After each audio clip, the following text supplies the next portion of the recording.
안녕하세요. 저는 결혼 8년차 주부입니다. 8년 동안 참았던 울분을 한꺼번에 터뜨리게 된 사건을 얘기해볼까 해요. 저희 시댁에 대한 썰입니다. 저희 시어머니는 정말 안 좋은 건 다 가지고 계시는 분입니다. 결혼 때는 남편도 착하고 시어머님도 저를 친딸처럼 예뻐해주시고 아껴주시는 거 하나 보고 정말 시집 잘 왔다 했을 정도로였는데 이제 보니 그건 다 시어머니의 가면 속 모습인 걸 알고서 치를 떨게 되었습니다. 결혼 전엔 전혀 이런 모습이 있었을 거라고는 상상도 못했거든요. 막말과 이간질, 아들 돈이 자기 돈인 줄 알고 저희 친정집 알기를 우습게 알고 무시하고 효도 강요 등등 정말 상상도 못했었고 생각조차 못해봤었습니다. 이런 분일 거라는 걸요. 그나마 결혼한 다음 분가를 해서 지금까지 잘 참아온 거지 아마 한 집에서 이때까지 살았다면 전 지금쯤 정신병원에 있었을 겁니다. 사건의 발단은 시어머니의 생신을 며칠 앞두고 있던 어느 날 벌어졌습니다. 갑자기 저에게 전화를 하셔서는 구찌 가방을 얘기하시더니 갖고 싶다고 하시더라고요. 전 사실 명품이란 것도 잘 모르고 설마 하니 시어머니께서 명품을 사달라고 하실 줄은 생각도 못했었습니다. 그리고 저는 구찌 가방이 얼마나 하는지도 아예 명품의 명자도 모르는 사람이라서 그게 얼마나 비싼 건지 사람들이 명품 할 때도 그저 저와는 다른 세계의 이야기라고 생각될 뿐이었어요. 그게 그렇게 비싼 건지 정말 생각조차 못했어요.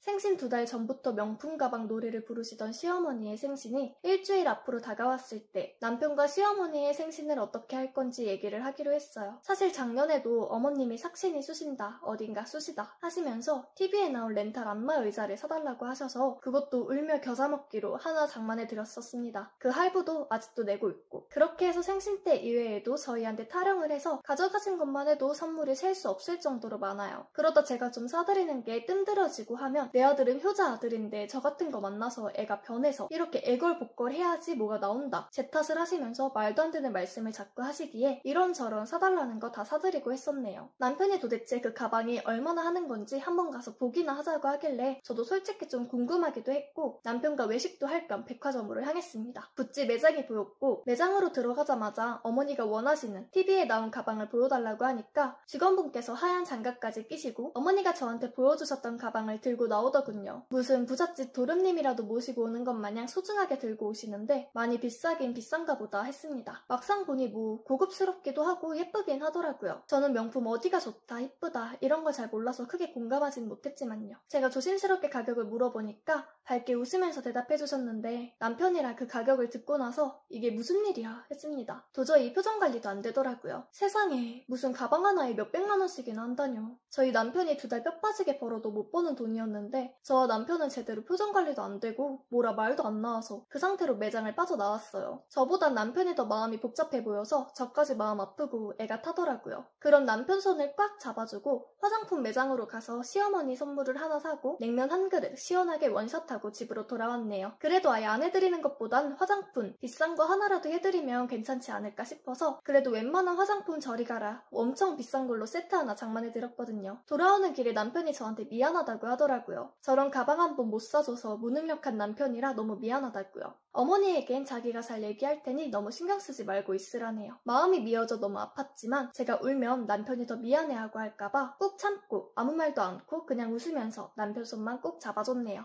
그렇게 며칠이 지나 어머님의 생신 전날 저녁 평소에 술을 별로 좋아하지 않았던 남편이 웬일로 술이 떡이 되어 만취 상태로 돌아왔습니다. 저를 보자마자 내가 못나서 미안하다고 대성통곡을 하는데 그런 남편이 갑자기 시어머니께 전화를 하더니 대성통곡을 하는 남편이 이해 안 된다며 저나 남편이나 똑같은 불효자식이라고 저희 집을 팔아서라도 사오던가 아님 내일 올 필요도 없고 앞으로도 알아서 하라고요. 근데 이미 친구분들한테 다 자랑해놓으셔서 만약 가방을 안 사줄 생각이라면 아예 내일 오지 말라고 하시는 거예요. 그런 말을 들은 남편은 울다 지쳐 거실 소파에서 잠이 들었고 남편의 부은 얼굴을 보니 너무 화가 나서 미치겠더라고요. 남편이 사회 초년생일 무렵부터 남편은 부모님께 정말 헌신하는 효자였습니다. 그래서인지 시부모님도 항상 제 남편에게 무조건 바라기만 하셨어요. 제 남편은 그래도 부모님이라고 정말 나름 열심히 부모님 뒷바라지를 해드렸거든요. 사달라는 거 다 사드리고 먹고 싶다는 거 입고 싶다는 거 하나도 안 거르고 다 사다 나르던 남편이었습니다. 그동안의 일들을 생각해보니까 이게 부모로서 자식한테 바랄 수 있는 가능한 일인가 생각하니 너무 마음이 아프고 화가 치밀고 남편이 안쓰럽기까지 하더라고요. 그대로 다음날 아침 일어나자마자 바로 시댁으로 향했습니다. 도저히 그대로 있을 수만은 없었어요. 초인종을 몇 번 누르니 시아버님이 나오셔서 아침 대바람부터 무슨 일이냐고 하시더라고요. 그래서 죄송하다 말씀드리고 시어머니를 뵈러 왔다고 하니 아직 일어나지 않으셨다고요. 그럼 일어나실 때까지 기다리겠다고 저 때문에 너무 일찍 일어나신 거 아니냐고 했습니다. 괜찮냐고 들어오시라길래 있다길래 들어가서 어머님이 일어나실 때까지 기다렸습니다. 곧이어 어머님이 일어나셨고 시아버지는 아무 말씀 없이 제 옆에 앉아 계셨습니다. 안방에서 시어머님이 나오자마자 저한테 가방은 어쩌고 혼자 왔냐고 하더라고요. 분명히 어제 가방 못 사오면 오지 말라고 했다고 친구분들한테 다 말해놓은 건데 거짓말인 거 알게 되면 쪽팔려서 어떻게 다니겠네요. 니네 차를 팔던 집을 팔던 다 팔아서 그 가방을 꼭 사오라며 말씀하시는데 그 가방이 갖고 싶어서가 아니라 내가 아들 낳아 이때까지 키웠는데 그 가방이 얼마나 한다고. 시어머니 가슴에 대못을 박내고까지 하시는데 난 자기 아들 그렇게 안 키웠는데 저 맘나고부터 이상해졌다며 또 제 탓으로 몰아가시는 거예요. 저도 참다 못해 아들을 지갑으로 생각하시고 저를 무슨 금고쯤처럼 생각하시는 시어머니께 그렇게 가지고 싶으시면 어머님 물건 다 팔아서 사세요 라고 했습니다. 맨날 네네 거리고 말대답이라곤 하나도 못하던 며느리가 갑자기 반대로 나오니까 당황하셨는지 저를 보고 한참을 말씀을 못하시는 거예요. 저희는 그런 비싼 가방 살 돈도 없고 제 남편 출퇴근하는 차를 어머니 사치치장에나 쓰이는 가방 때문에 팔 순 없다고요. 그동안 저희한테 해주신 게 뭐가 있냐고 뭐라고 따지는데 어찌나 눈물이 계속 나던지 그렇게 하나뿐인 며느리가 울면서 말하면 좀 통할 줄 알았는데 전혀 안 통하더라고요. 되려 화를 내시면서 그래 내 물건 다 팔아서 내가 알아서 사마 하시면서 나가시는데 저와 시어머니의 얘기를 가만히 옆에서 듣고만 계시던 시아버지도 혀를 끌끌 차시더라고요. 시아버지도 시어머니랑 별반 다를 게 없어서인지 한마디 정도 하실 판 상황인데 시어머니의 일에 대해서 전혀 일치 얘기가 없으셨어요. 진짜 무슨 애기가 장난감 사달라고 떼쓰는 것도 아니고 어떻게 자식한테까지 이럴 수가 있나요? 현실이 곧 믿겨지지 않았습니다. 거실에 놓여있던 벼룩 신문 쪽으로 눈길이 닿았는데 문득 떠오르는 생각이 하나 있었어요. 저도 지금 생각해보면 그 상황에 무슨 정신으로 그런 짓을 했나 싶더라고요. 전 미친듯이 벼룩시장 신문을 뒤지기 시작했고 중고 매입을 한참 찾았습니다. 그리고 이내 번호 하나를 찾아 전화를 걸었습니다. 중고 가구, 가전제품 다 매입하냐고 묻자 다 매입 가능하다며 위치를 묻더라고요. 그래서 시댁집의 주소를 알려주고 곧이어 아까 전화했던 업체에서 사람들이 왔어요. 침대, 전자레인지, TV, 쇼파, 작년에 저희가 살부로 사드린 안마의자, 세탁기 등등 모두 판매하시는 거냐고 놀라시기에 저희가 사드린 거라 괜찮다고 했고 견적을 빠르게 내주고 비치속도로 싣고 가셨어요. 그 와중에 견적으로는 안마의자 덕분인지 200만 원 정도가 나왔고 물건 씻는 걸 보고 있는데 반 이상이 전부가 저희가 장만해드린 것들이더라고요. 그것도 또 한 번 멍하게 보고 있었는데 이렇게 많이 해다 바쳤나 싶더라고요. 정작 친정에는 해드린 게 하나도 없는데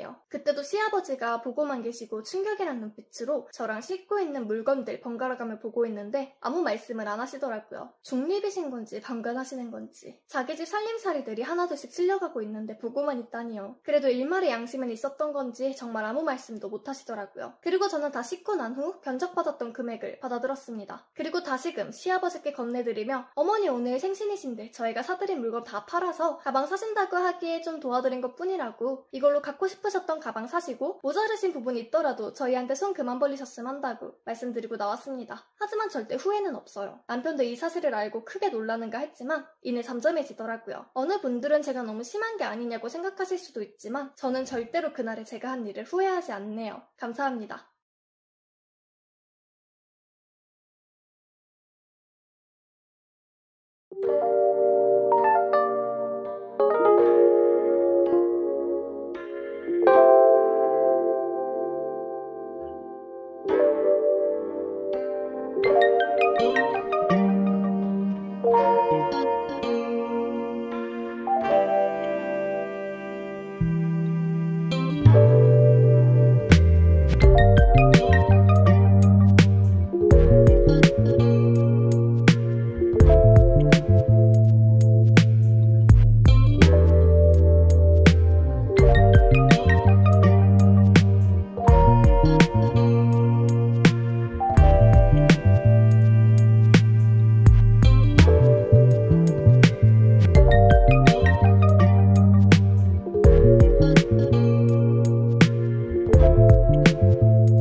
썰.